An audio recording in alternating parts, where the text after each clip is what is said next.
bem? Meu nome é Roberto Novaes e esse semestre nós vamos estudar a disciplina Instituições de Direito Romano. Essa disciplina ela está sendo transportada do regime presencial para o regime emergencial remoto.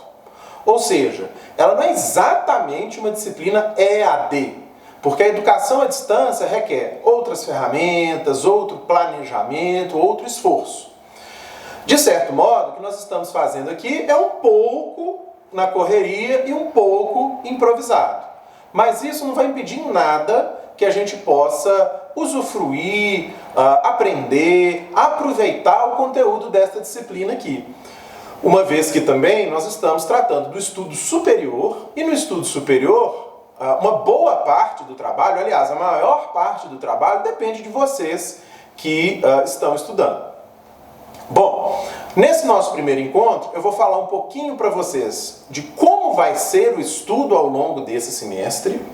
Segundo ponto, eu vou dizer quais são os grandes módulos que nós vamos estudar, as grandes unidades que nós vamos estudar, e eu vou apresentar como eu vou buscar fazer em todos os vídeos pelo menos uma referência bibliográfica para que vocês possam estudar. Primeira coisa, primeiro ponto então, que é como vai ser o estudo nesse semestre. O estudo à distância ele é composto por materiais ou eventos assíncronos e por eventos síncronos. Assíncrono significa professor e aluno estão em momentos no tempo diferente. Síncrono significa professor e aluno estão ao mesmo tempo utilizando aquela plataforma. Quais materiais assíncronos nós vamos ter? Esse vídeo aqui, por exemplo, é um material assíncrono. Toda semana nós teremos um vídeo, pelo menos, no mínimo um vídeo, no qual eu vou expor, vai ser uma aula expositiva, na qual eu vou apresentar o conteúdo daquela semana. Esse conteúdo será acompanhado de outros conteúdos de estudo para vocês que eu separei. Ou seja, outros textos, capítulos de livros, vídeos feitos por outras pessoas, mapas, enfim.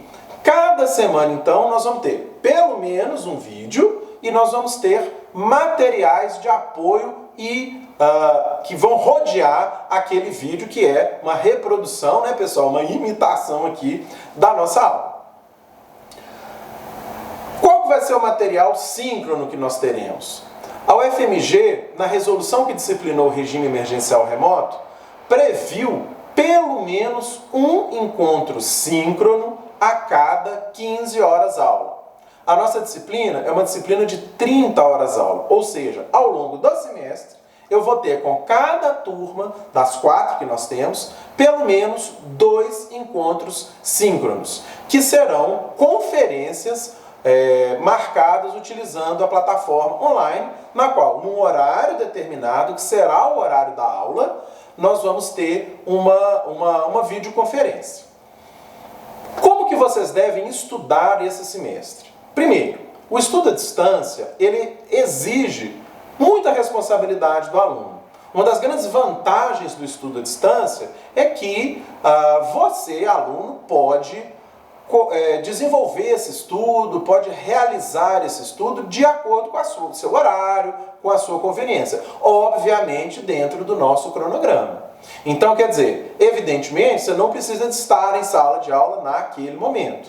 Mas isso não significa que você pode deixar para estudar tudo ao mesmo tempo no final de semana, que você pode deixar acumular 2, 3, 4 semanas, porque a gente sabe o que acontece no final das contas, né? No final das contas, você acaba perdendo o ritmo e perdendo o acompanhamento daquele material. Então, o que eu aconselho a vocês como ritmo ideal de trabalho, como ritmo ideal de estudo? Que vocês toda semana assistam ao vídeo ou aos vídeos e estudem os materiais complementares.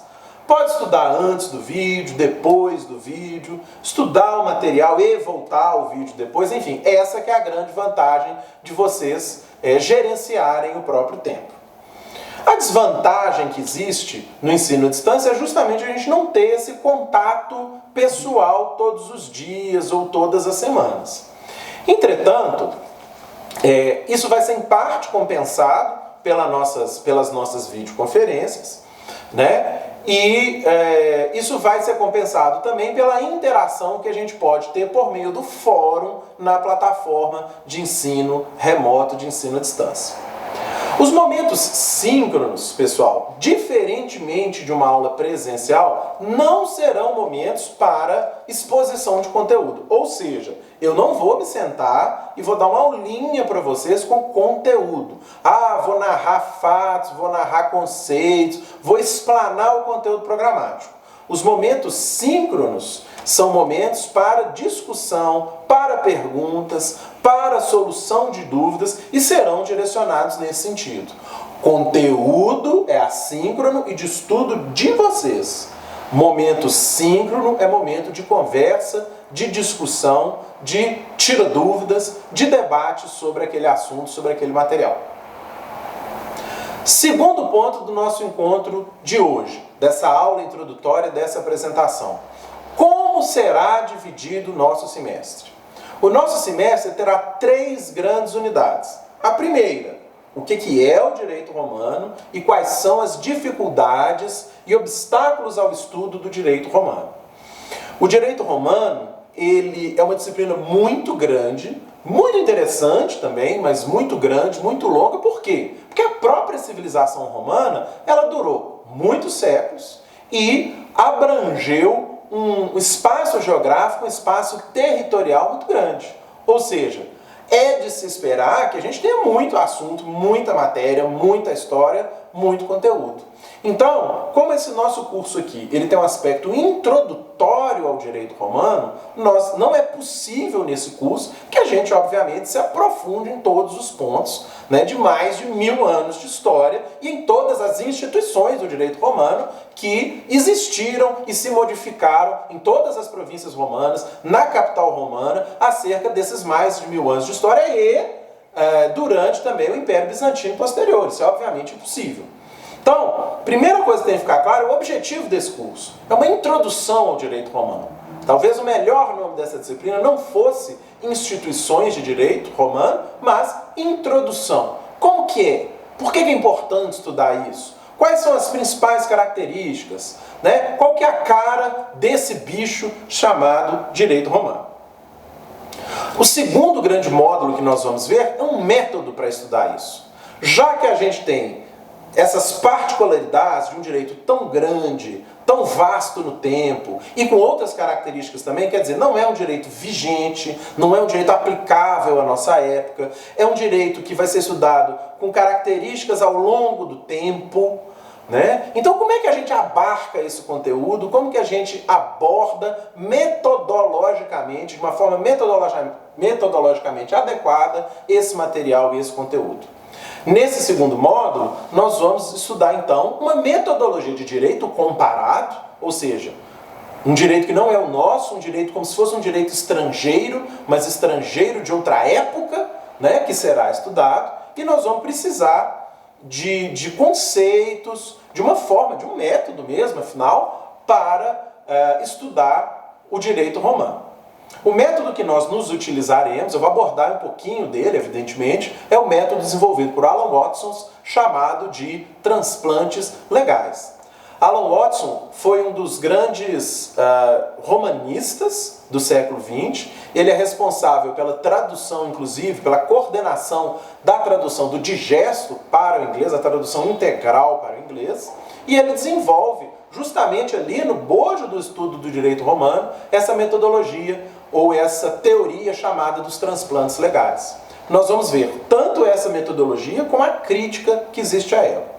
Finalmente, nós chegamos ao terceiro e último módulo, no qual nós vamos abordar de fato, né, feita toda essa preparação, as instituições de direito romano.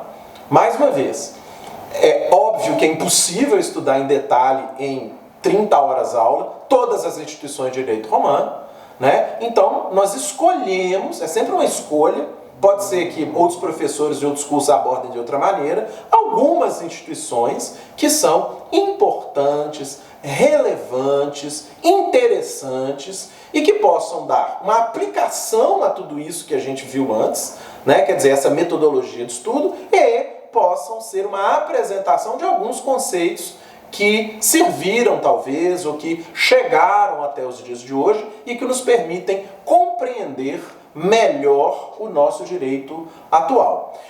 Nesse foco, nas instituições de direito romano, nós vamos principalmente estudar as instituições do direito privado. Nós vamos ver por que a gente estuda em grande destaque as instituições do direito privado, de acordo com uma fonte histórica determinada, que é principalmente o Digesto de Justiniano, e nós vamos dar destaque a alguns pontos interessantes. Destacadamente, as obrigações, a família, as sucessões, que são pontos muito interessantes e que permitem uma boa compreensão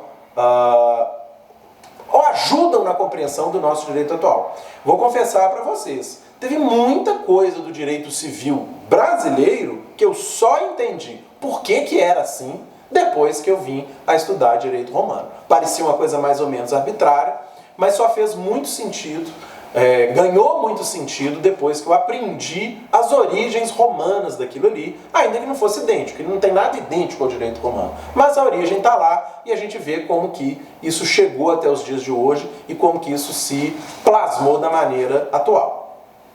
O último ponto deste nosso vídeo é a apresentação de uma bibliografia. Eu gosto sempre de apresentar este livro aqui, que é o livro do José Carlos Moreira Alves. Ele se chama Direito Romano, é um livro da editora Forense, e ele está em impressão, é um livro que a gente consegue comprar pela internet, encontrar. Ele também tem à disposição na biblioteca lá da nossa faculdade. Essa minha cópia está na 18ª edição, se não me engano saiu a 19ª, mas as edições são muito parecidas entre si, exceto algumas correções, alguma pequena atualização que vem acontecer. Então, qualquer uma que vocês tiverem acesso já ajuda bastante. Nós não vamos seguir esse livro. Esse livro eu estou dizendo aqui para vocês, apresentando aqui para vocês como uma referência de um manual, ou em bom português, um manualzão do direito romano. Esse livro aqui, ele é muito bom no seu conteúdo, ele é um conteúdo correto, ele é um conteúdo bem elaborado, ele é um conteúdo de apresentação, ele é um cardápio do direito romano e, portanto, ele é muito adequado como um livro de introdução. Por quê? Porque ele não percorre as profundas discussões da crítica histórica, os vários, pode ser, pode não ser, tem gente que acha, tem gente que não acha, a corrente A, B, C e D. Ele faz alguma discussão disso, mas ele não leva aquele que está começando a estudar a se perder nessas discussões e ficar meio assim, afinal de contas, o que é o certo, o que é o errado, não sei, fiquei sem saber. Nós não vamos, entretanto, seguir esse livro porque ele não faz essa abordagem que eu quero tratar aqui com vocês, e ele, no meu modo de ver, ele tem uma desvantagem, porque em alguns pontos ele é muito detalhado. Ele entra em muitos detalhes das instituições e para uma leitura introdutória, eu acho que às vezes ele também pode dificultar a compreensão inicial ali do aluno. Tá? Mas de qualquer maneira, ele é uma referência segura, é uma referência correta e quem quiser comprar, quem quiser ter na biblioteca, para que sempre possa recorrer a esse livro e pensar assim, peraí, deixa eu conferir aquele ponto que o meu professor de civil mencionou. Meu professor de civil, lá na minha aula de contratos, falou alguma coisa em latim. Deixa eu ver se era assim mesmo. Pode ir lá no Moreira Alves e procurar. Inclusive, vocês vão surpreender que muita coisa que é dita em latim não é romana. Apesar do latinório ali presente, é posterior, é medieval e até mesmo moderno. Então, sempre que vocês tiverem aquela pulga atrás da orelha, aquela dúvida, aquela curiosidade sobre se alguma coisa é romana e como era em Roma, pode recorrer ao livro do José Carlos Moreira Alves. Obrigado pela atenção de hoje, prometo que os vídeos vão ser curtos também, no máximo 10, 15, 20 minutos, para adequar esse formato remoto e até o próximo vídeo.